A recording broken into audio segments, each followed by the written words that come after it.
Hello dear students, कैसे हैं आप। आज आप लोग की क्लास में इनकम टैक्स में हम लोग स्टडी किया जाएगा प्रोविडेंट फंड।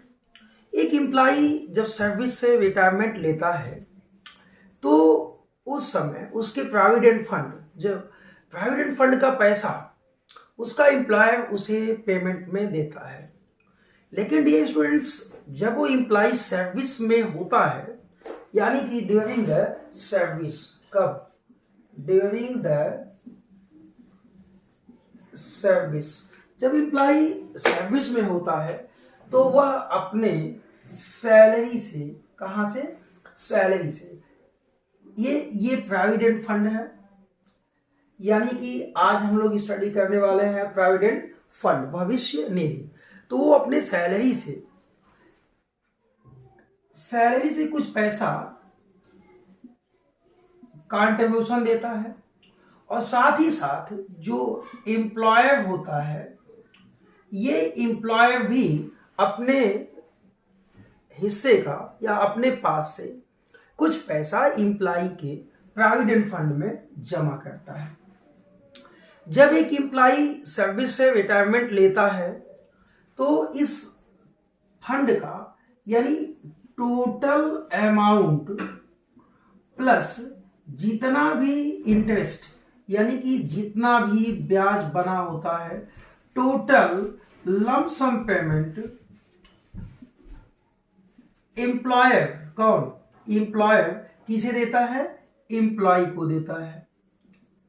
और इस पर्टिकुलर हेड में, सैलरी हेड में, यह एम्प्लॉयर और एम्प्लॉय का बोथ कंट्रीब्यूटेड जो अमाउंट होता है, जब इकट्ठे मिलता है तो इनकम टैक्स एक्ट में यह सैलरी हेड में कंसीडर किया जाता है, यानी कि हेड का नाम होगा सैलरी हेड में कंसीडर किया जाता है। लेकिन एक एम्प्लॉय कितने डिफरेंट प्रोविडेंट फंड का सदस्य हो सकता है, यानी कि इनकम टैक्स एक्ट में जो प्रोविडेंट फंड एक्सप्लेन किया गया है, बताया गया है, या एक एम्प्लॉय इंडिया में कितने प्रोविडेंट फंड का सदस्य हो सकता है, और इस फंड से मिलने वाला जो अमाउंट है, ये अमाउंट किस सीमा तक टैक्सेबल होगा, किस सीमा तक ये एग्जेम्प्ट होगा, आज हम लोग इस क्लास में इसकी स्टडी किया जाएगा।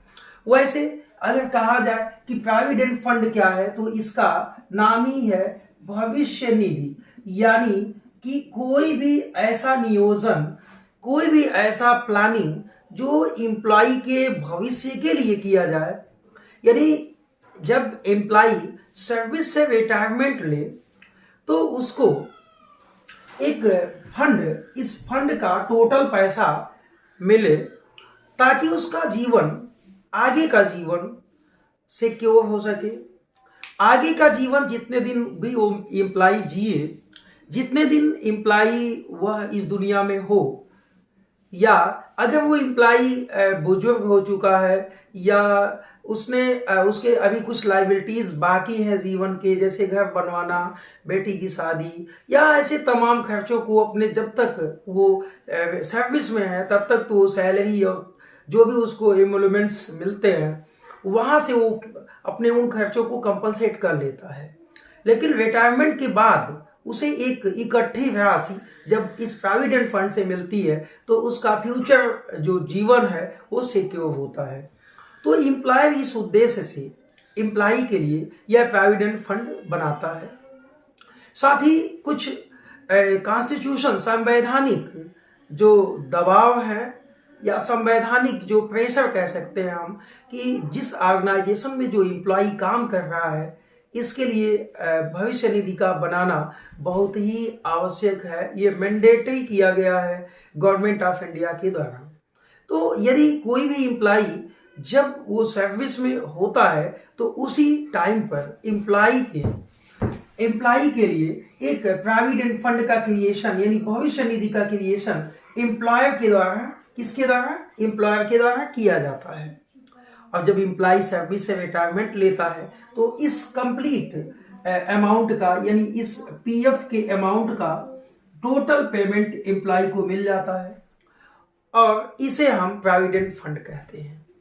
ये provident fund income tax act के अकॉर्डिंग 4 टाइप्स का होता है, यानी इनकम टैक्स एक्ट के अकॉर्डिंग प्रोविडेंट फंड जो डिफाइन किया गया है ये 4 टाइप्स का है। साथ ही साथ जो प्रोविडेंट फंड है इंडिया में, प्रचलित प्रोविडेंट फंड जो डिफरेंट ऑर्गेनाइजेशन द्वारा बनाए जाते हैं वो 4 टाइप्स के हैं। There are 4 types of provident fund. तो ये हम एविज कर लें।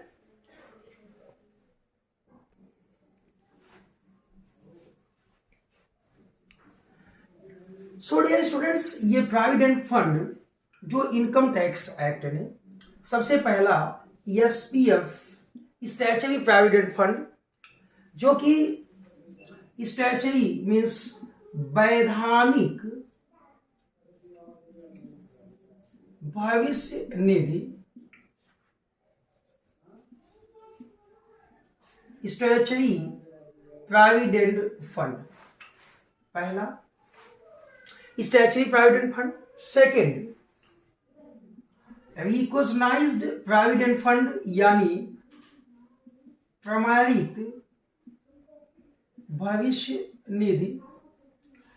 Third URPF unrecognised provident fund, short में मैंने लिखा है, हिंदी में आप जान लें अप्रमाणित भविष्य निधि। और चौथा पीपीएफ यानी कि सार्वजनिक भविष्य निधि। एक एक के विषय में हम लोग विशेष डिस्कशन किया जाएगा, बात किया जाएगा। लेकिन एक एम्प्लॉय जब वो सर्विस के दौरान होता है तो उसका एम्प्लॉयर ये डिफरेंट टाइप्स के एम्प्लॉयर्स डिफरेंट टाइप्स के प्रोविडेंट फंड बनाते हैं और ये इस प्रोविडेंट फंड का सदस्य एम्प्लॉय होता है। तो इनकम टैक्स के जो क्वेश्चंस आपके एग्जाम में अराइज होते हैं, जो पूछे जाते हैं, ये सबसे पहला क्वेश्चन हम समझते हैं कि इंपॉर्टेंट भी होता है सैलरी हेड में, कि ये an employee may be member of provident fund, how many provident fund में be members, may be member, यानी एक एम्प्लॉय कितने प्रोविडेंट फंड का सदस्य हो सकता है। मैंने डिफरेंट एग्जाम्स में देखे हैं। तो आई होप कि सबसे पहले कि एक एम्प्लॉय, पहली बात तो या तो स्टैचुरी प्रोविडेंट फंड का सदस्य हो सकता है, या तो रिकॉग्नाइज्ड प्रोविडेंट फंड का सदस्य यानी आरपीएफ का सदस्य हो सकता है, या तो अनरिकॉग्नाइज्ड प्रोविडेंट फंड का वह सदस्य हो सकता है, या पब्लिक प्रोविडेंट फंड का सदस्य हो सकता है। और एग्जाम पॉइंट व्यू से भी ये आपके लिए बहुत इंपॉर्टेंट है, बाकी के नॉलेज के लिए भी, प्लस इनकम टैक्स के स्टूडेंट के लिए तो सो इंपॉर्टेंट, इतना इंपॉर्टेंट शायद इनकम टैक्स के तो सभी टर्म्स इंपॉर्टेंट होते हैं, लेकिन ये बहुत ही इंपॉर्टेंट टर्म होता है। डियर स्टूडेंट्स, अब हम एक एक हेड, एक एक प्रोविडेंट फंड का विशेष स्टडी किया जाए, और विशेष स्टडी यानी कि हम टैक्स लायबिलिटीज के संबंध में देखा जाए कि एक एसएससी के लिए किस प्रोविडेंट फंड का क्या अमाउंट एग्जेम्प्ट होता है, क्या अमाउंट टैक्सेबल होता है। तो चलिए सबसे पहले हम लोग एक एक statutory provident fund, recognised provident fund, unrecognised provident fund और पब्लिक प्रोविडेंट फंड के विषय में एक एक हेड वाइज इसकी स्टडी की जाए। डियर स्टूडेंट्स, सबसे पहला हमने बताया आपको कि स्टैचुरी प्रोविडेंट फंड यानी कि स्टैचुरी प्रोविडेंट फंड वैधानिक भविष्य निधि। सबसे पहले आप ये जान लें कि यह भविष्य निधि government employee, semi government employ,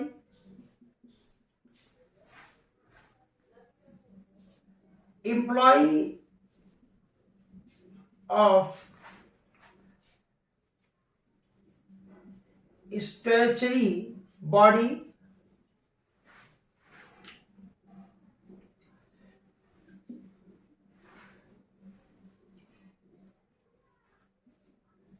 government schools, colleges के द्वारा ये फंड बनाया जाता है। साथ ही dear students, such fund is approved by provident fund act 1925। यह फंड प्रोविडेंट फंड एक्ट 1925 से अप्रूव्ड होता है और साथ ही साथ 80C की जो छूट है यानी डिडक्शन है, ये भी इस पर मिलता है 1,50,000 तक। यानी आपको 80C में यदि डिडक्शन लेना है तो इस प्रोविडेंट फंड के सदस्य हैं तो आप ध्यान रखें कि 80C के अकॉर्डिंग 1,50,000 का आपको छूट मिलता है इस फंड के अमाउंट पर। डियर स्टूडेंट्स, जहां तक बात है टैक्स लायबिलिटीज की, तो इस फंड का टोटल अमाउंट टैक्स फ्री होता है, चाहे वह आप जब विथड्रॉ कीजिए, चाहे जब आप उसको कभी भी, जब भी आप रिटायरमेंट के समय आपको जब वो फंड का पैसा मिलेगा तो कोई अमाउंट कभी भी टैक्सेबल नहीं है। और साथ ही साथ इम्प्लाई, जैसे कि हमने आपको बताया कि इस फंड में जो कंट्रीब्यूशन होता है, जैसे ये यदि पीएफ है तो इम्प्लॉई कंट्रीब्यूशन और एम्प्लॉयर कंट्रीब्यूशन, एम्प्लॉय कंट्रीब्यूशन जो होगा उस पर भी ब्याज, एम्प्लॉयर भी कंट्रीब्यूशन होगा उस पर ब्याज, और ये टोटल का टोटल अमाउंट जब आपको क्या होगा, रिसीव्ड होगा, तब भी ये क्या है, टैक्स फ्री है। इट मीन कि इस फंड के किसी भी अमाउंट पर कभी भी न तो एम्प्लॉय को सर्विस के दौरान, न तो एम्प्लॉय को रिटायरमेंट पर मिलने वाला कोई अमाउंट इस फंड का टैक्सेबल नहीं होता है। विशेष में इनकम टैक्स के विद्यार्थियों से, इनकम टैक्स के जो इनकम टैक्स के जरूरतमंद लोग हैं उनसे ये बताना चाहता हूं कि इस फंड का कोई भी अमाउंट कर्मचारी के लिए, कर्मचारी के जीवन काल में यानी कि ड्यूटी के दौरान, ड्यूटी के बाद यानी कि जब वो रिटायरमेंट लेगा और वहां से मिलने वाला कोई अमाउंट टैक्सेबल नहीं होता है। तो डियर स्टूडेंट्स, ये ध्यान रखें कि ये प्रोविडेंट फंड एक्ट 1925 से अप्रूव्ड होता है, यानी कि ये इसका अनुमोदन प्रोविडेंट फंड एक्ट जो भारतीय भविष्य निधि अधिनियम 1925 है, यहां से अप्रूव्ड होता है और इसका कोई भी अमाउंट टैक्सेबल नहीं होता है। सो डियर स्टूडेंट्स, आपको याद रखना है कि इस एसपीएफ का कोई भी अमाउंट टैक्सेबल नहीं होता है, आपको स्पेशली ये याद रखना है। नेक्स्ट आप लिखे नेक्स्ट स्टैट्यूटरी प्रोविडेंट फंड के बाद नेक्स्ट रिकॉग्नाइज्ड प्रोविडेंट फंड। मैंने जैसा कि पहले आपको बताया कि ये एम्प्लॉई के जितने भी प्रोविडेंट फंड का वो सदस्य हो सकता है, हम लोग हेड वाइज एक अलग अलग कॉन्सेप्ट पे अलग अलग टाइप से उसकी स्टडी किया जाएगा। क्या इसकी टैक्सेबिलिटी क्या है, क्या नहीं है। तो रिकॉग्नाइज्ड प्रोविडेंट फंड का अगर कोई सदस्य है, यानी कि ये फंड आप नोट कर लें, such fund is approved by Provident Fund Act 1952। यानी इस फंड का जो क्रिएशन है, यानी इसका जो अप्रूवल है वो प्रोविडेंट फंड एक्ट 1952 से है। साथ ही साथ ये इस फंड का सदस्य government employ, non government employ, company employ,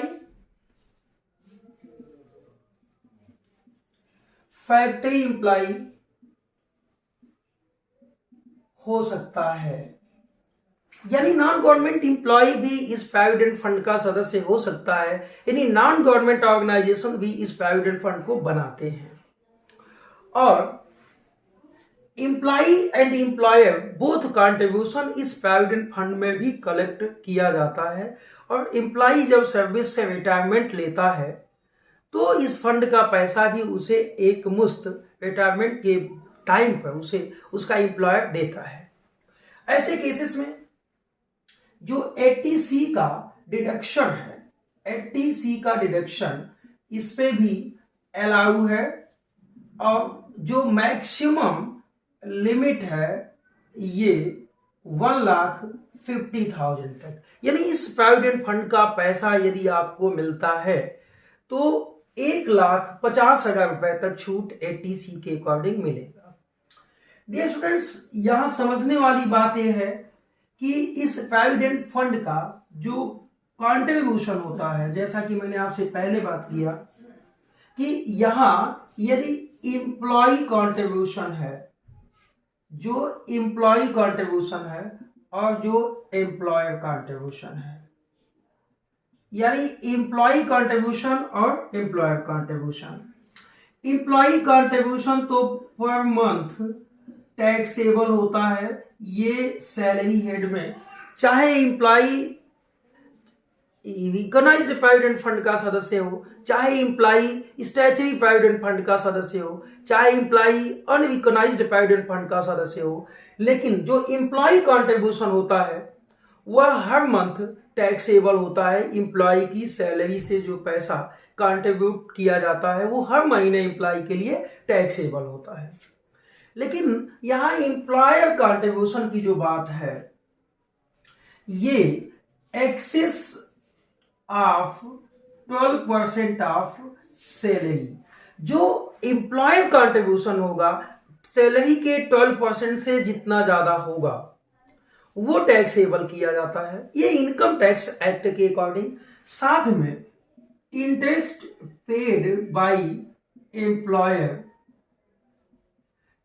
access of 9.5%, यानी ये दो चीजें जो एम्प्लॉयर कंट्रीब्यूशन है ये आपकी टैक्सेबल होती हैं। और कैसे होती हैं? पर ईयर, यानी ईयर के हिसाब से। और किस हेड में?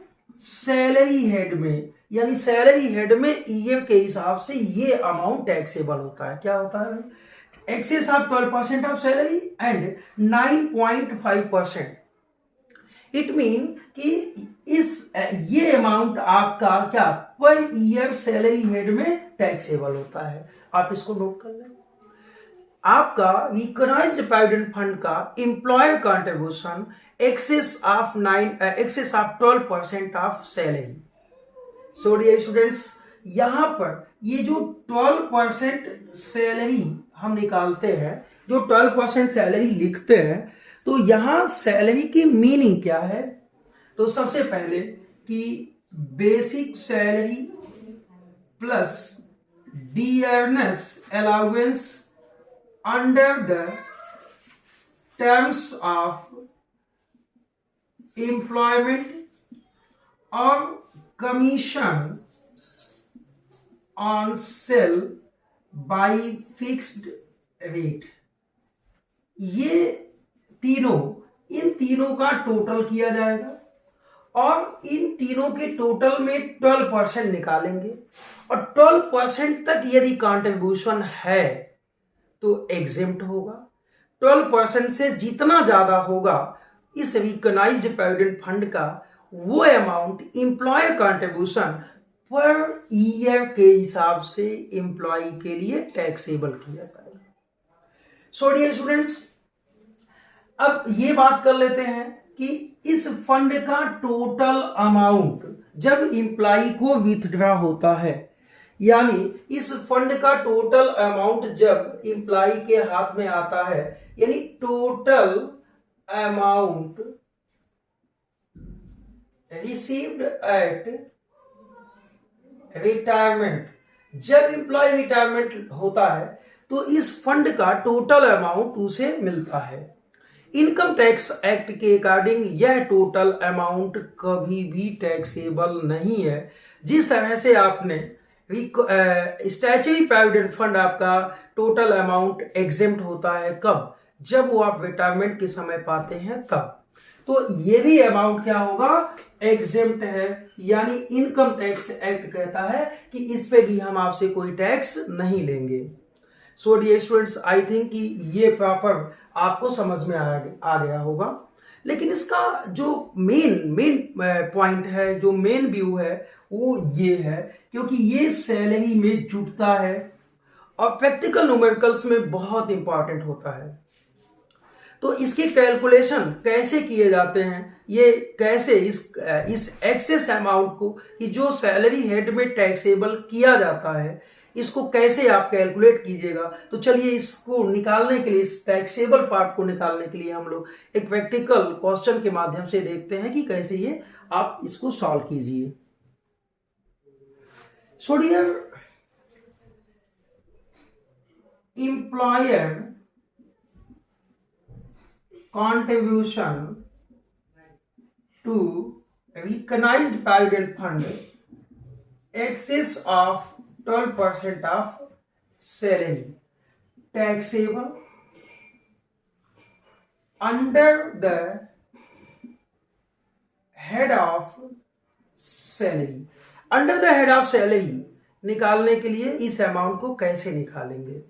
सबसे पहली बात कि जितना एम्प्लॉयर कंट्रीब्यूशन होगा, employer contribution less exempt up to 12% of salary, इसमें से आप इसको डिडक्ट कर लें तो ये हमें टैक्सेबल अमाउंट पता चल जाएगा। यानी हम अगर ये मान लीजिए 15% एम्प्लॉयर कंट्रीब्यूशन है और एग्जेम्प्ट है 12% तक, तो इसमें से इसको डिडक्ट किया तो बचा कितना, 3%। और ये 3% निकालने के लिए basic salary, DA under the terms of employment और कमीशन बाई फिक्स्ड रेट, ये तीनों का आप टोटल कर लें और इसका जो टैक्सेबल परसेंटेज आए इस पे चार्ज कर लें। बहुत इजी वे में टैक्सेबल अमाउंट पता चल जाएगा। या यदि आपके एम्प्लॉयर ने, यदि एम्प्लॉयर ने अमाउंट दे दिया कि इतना कंट्रीब्यूशन किया है, जैसे कि दे दे कि 25,000 कंट्रीब्यूशन है, लेकिन ध्यान देने वाली बात है कि ये आरपीएफ होना चाहिए। 25,000 है तो हम एम्प्लॉय के सैलरी का टोटल कर लेंगे और इसका 12% निकालेंगे। मान लीजिए एम्प्लॉय की सैलरी 2 लाख रुपए आती है, इन सभी का टोटल हम मान लेते हैं 2 लाख आता है, तो 2 लाख का 12% कितना होगा, 24,000। तो 1,000 क्या होगा, टैक्सेबल हो जाएगा। ये बहुत इजी वे में आप सॉल्व कर लेंगे। इनकम फ्रॉम सैलरी हेड में मैंने डिफरेंट प्रैक्टिकल न्यूमेरिकल्स बताए हुए हैं, तो आप चाहे तो वहां से भी प्रैक्टिकल न्यूमेरिकल लेके इसको सॉल्व कर सकते हैं। इट मीन कि in employer contribution in recognised provident fund excess of 12% salary निकालने के लिए बहुत आसान है कि आप जितना कंट्रीब्यूशन या तो परसेंटेज दिया हो या तो अमाउंट दिया हो, उसमें से 12% जितना एग्जेम्प्टेड अमाउंट है आप इसको डिडक्ट कर लें, या अमाउंट कंट्रीब्यूशन दिया है, ध्यान देना एम्प्लॉयर का, इसमें से इनकी सैलरी का जो basic salary dearness allowance under the terms of employment होना चाहिए प्लस कमीशन, इसका हम 12% निकाल के इसमें से डिडक्ट कर लें। जो अमाउंट आएगा वो टैक्सेबल हो जाएगा। अगर यही अमाउंट कम ज्यादा आ जाए और ये अमाउंट कम हो जाए तो कोई अमाउंट टैक्सेबल नहीं होगा, क्योंकि 12% तक क्या है, एग्जेम्प्ट है। सो डियर स्टूडेंट्स, आपके आई होप कि आपके समझ में ये आया होगा और यदि एम्प्लॉयर ने अपने एम्प्लॉय को इसी प्रोविडेंट फंड पर, रिकॉग्नाइज्ड प्रोविडेंट फंड पर इंटरेस्ट भी देता है, ब्याज भी देता है, तो ये इंटरेस्ट भी यदि 9.5% से ज्यादा है, एम्प्लॉयर ने 9.5% से ज्यादा इंटरेस्ट अपने एम्प्लॉय को इस रिकॉग्नाइज्ड प्रोविडेंट फंड पे इंटरेस्ट दिया हुआ है, तो ये भी उसके सैलरी हेड में हर साल, यानी एक साल के जो इंटरेस्ट होंगे वो हर साल इनकम टैक्स एक्ट के अकॉर्डिंग टैक्सेबल किया जाता है। तो डियर स्टूडेंट्स, इसको कैसे कैलकुलेट किया जाएगा, चलिए इसको देखते हैं। So interest on recognized provident fund क्या, एक्सेस ऑफ 9.5%। सबसे पहली बात, ये दो वे में आपकी क्वेश्चन में देता है।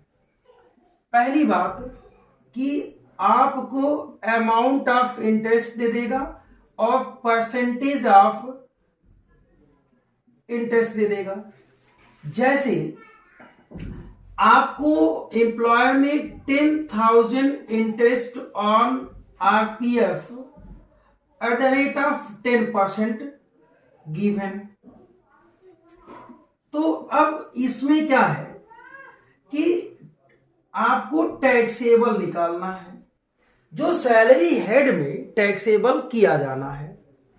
ऐसे केसेस में देखो 10,000 इंटरेस्ट गिवन कितना है, 10,000 लेस एग्जेम्प्ट कितना है at the rate of 9.5%।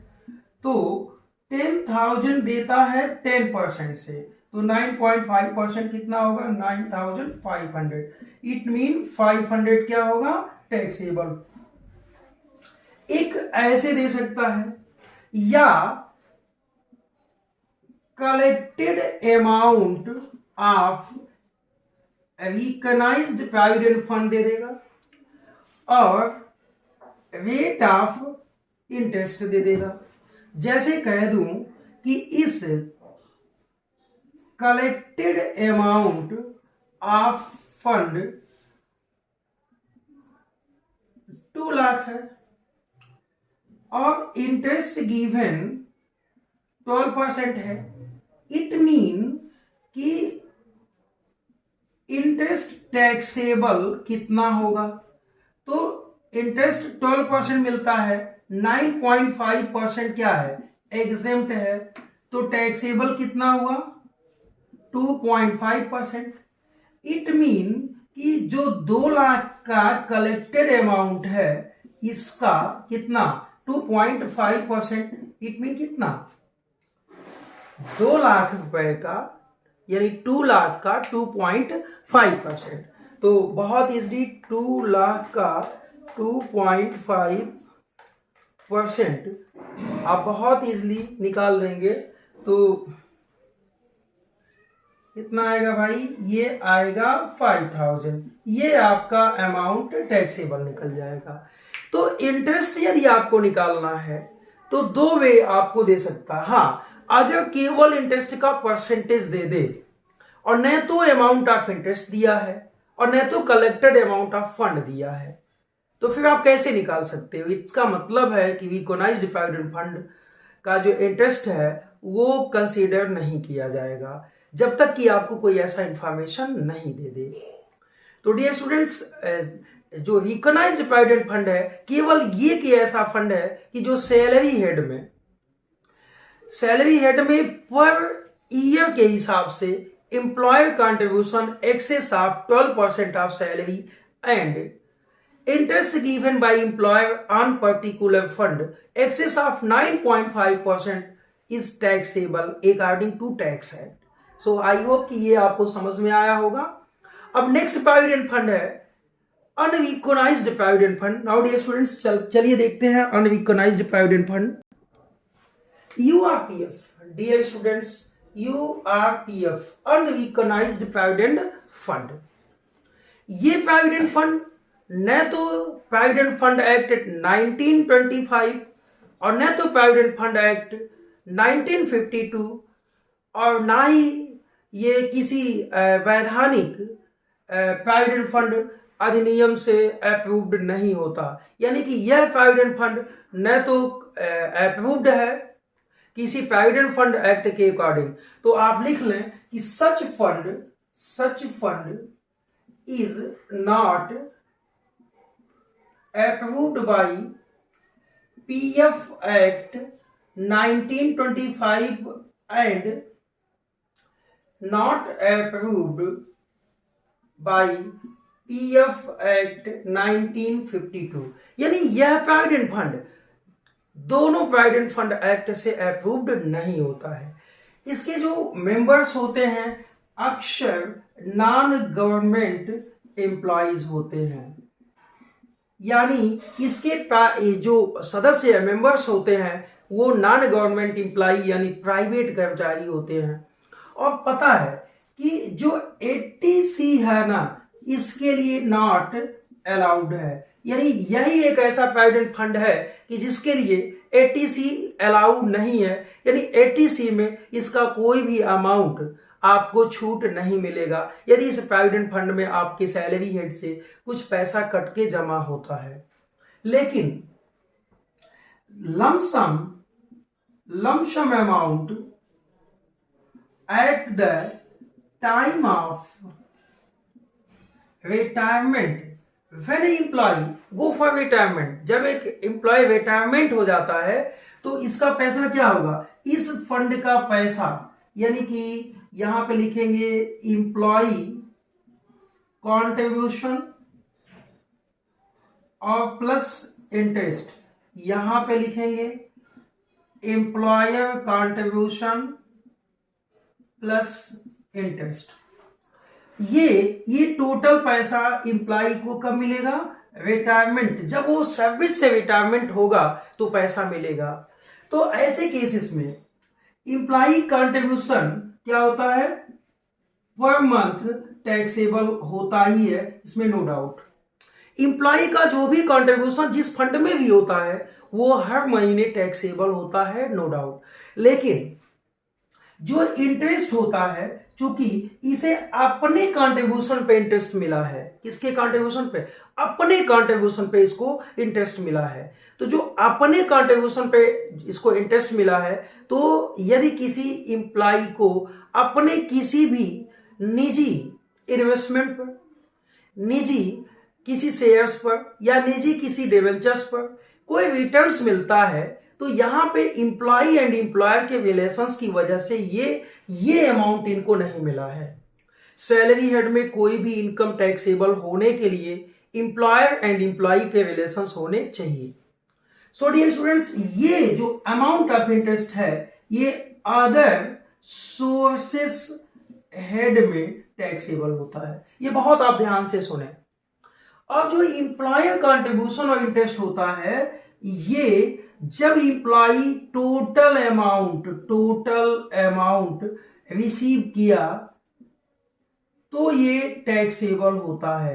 It mean कि ये पर ईयर के हिसाब से टैक्सेबल नहीं होता। ये एम्प्लॉय जब इस फंड का टोटल अमाउंट निकालता है, इस फंड का विथड्रॉ होता है at the time of retirement, so in this case the particular whole amount of employer contribution and interest are taxable under the head of salary, यानी कि ये किस हेड में, सैलरी हेड में टैक्सेबल होता है ये अमाउंट इसका। लेकिन कंप्लीट प्रोविडेंट फंड का जो पैसा है यह सैलरी हेड में जब वो रिटायरमेंट लेता है तो इंटरेस्ट जो एम्प्लॉय कंट्रीब्यूशन का इंटरेस्ट होगा ये इनकम फ्रॉम अदर सोर्सेस में, और जो एम्प्लॉयर कंट्रीब्यूशन है उसका इंटरेस्ट होगा ये इनकम फ्रॉम सैलरी हेड में टैक्सेबल होता है according to income tax act. So dear students, ये पॉइंट आप की पॉइंट इसका जो है ये नोट कर ले, आप याद कर ले कि इस प्रोविडेंट फंड का सदस्य नॉन गवर्नमेंट एम्प्लॉय होता है और साथ ही साथ ये नॉन गवर्नमेंट ऑर्गेनाइजेशंस के द्वारा ये फंड बनाए जाते हैं और इस पे 80C का डिडक्शन नहीं मिलता है। साथ ही एम्प्लॉय के सैलरी हेड में इसका पर एनम के हिसाब से कोई अमाउंट टैक्सेबल नहीं होता। जब एक एम्प्लॉय सर्विस से रिटायरमेंट लेता है तो रिटायरमेंट के समय जो पैसा उसको मिलेगा उसमें एम्प्लॉय कंट्रीब्यूशन और उसका ब्याज सैलरी हेड में टैक्सेबल होगा, और जो एम्प्लॉय कंट्रीब्यूशन है employ contribution per month taxable होता है, लेकिन जो इसका इंटरेस्ट होगा वो अदर सोर्सेस हेड के अंदर टैक्सेबल किया जाता है। So dear students, I think कि आपको ये समझ में आया होगा। और नेक्स्ट आपका पब्लिक प्रोविडेंट फंड। तो चलिए देखते हैं पब्लिक प्रोविडेंट फंड को। पीपीएफ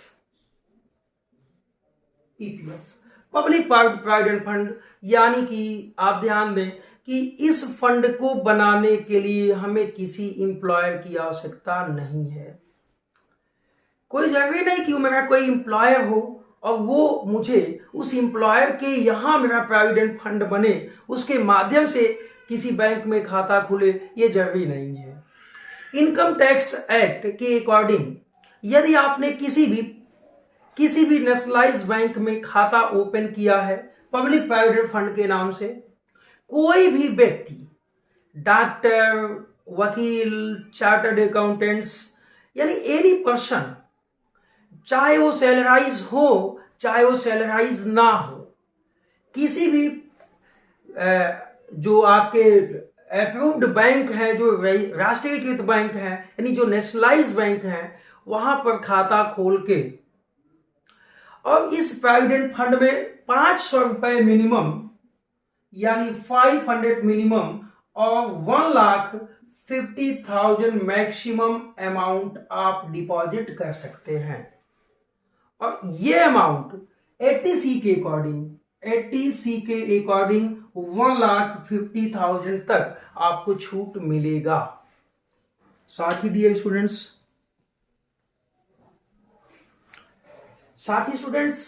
यानी कि एक साल में आप 500 कम से कम और अधिक से अधिक 1,50,000 रुपए तक इस प्रोविडेंट फंड में आप डाल सकते हैं पैसे। इसका सदस्य कोई भी हो सकता है, ठेले वाले, फुल्की वाले, टिकिया वाले, मूंगफली वाले, हम, आप, कोई भी हो सकता है। साथ ही इनकम टैक्स एक्ट इसको 80C के अकॉर्डिंग 1,50,000 का डिडक्शन देता है। और पता है, इस प्रोविडेंट फंड का पैसा जब आप निकालेंगे, विथड्रॉ कीजिएगा, यानी जब ये पैसा आप इस प्रोविडेंट फंड से अपना लोगे, तो इनकम टैक्स एक्ट कहता है हम आपसे कोई टैक्स इस अमाउंट पर नहीं लेंगे। इट मीन कि whole amount is exempt for tax, यानी कोई अमाउंट इसके लिए टैक्सेबल नहीं होगा। तो आई होप कि ये सभी के सभी प्रोविडेंट फंड आपको समझ में आए होंगे। प्रोविडेंट फंड एम्प्लॉय क्यों बनाता है, एम्प्लॉयर क्यों बनाता है, और इसकी जो टैक्स चार्जेबिलिटी है इनकम टैक्स एक्ट के अकॉर्डिंग कितने अमाउंट तक है, ये हमने विशेष डिस्कशन किया। और आई होप कि आपको वीडियो काफी पसंद आया होगा और आप बहुत इजीली मेरी offline classes, CAG classes Gorakhpur शहर के अंदर सिविल लाइंस पर पा सकते हैं। तो आई होप कि ये वीडियो आपको काफी अच्छा लगा होगा। आप इस वीडियो को सब्सक्राइब और शेयर करना ना भूलें। Okay, so thank you for आज के लिए।